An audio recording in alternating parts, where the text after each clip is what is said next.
চলতি মে মাসের প্রথম 13 দিনেই প্রবাসীরা মোট 174 কোটি 30 লাখ মার্কিন ডলার রেমিটেন্স দেশে পাঠিয়েছেন। দেশীয় মুদ্রায় যার পরিমাণ দাঁড়ায় প্রায় 21,395 কোটি টাকা। বৃহস্পতিবার বাংলাদেশ ব্যাংকের মুখপাত্র আরিফ হোসেন খান প্রবাসী আয়ের এই তথ্য নিশ্চিত করেছেন।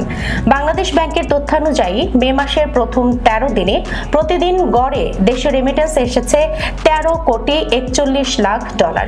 গত বছরের একই সময়ে রেমিটেন্স এসেছিল 126 কোটি 70 লাখ ডলার।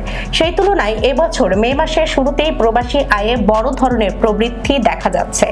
চলতি 2025-26 অর্থ বছরের 1 জুলাই থেকে 13 মে পর্যন্ত মোট রেমিটেন্স প্রবাহ দাঁড়িয়েছে 3,107 কোটি 60 লাখ মার্কিন ডলার।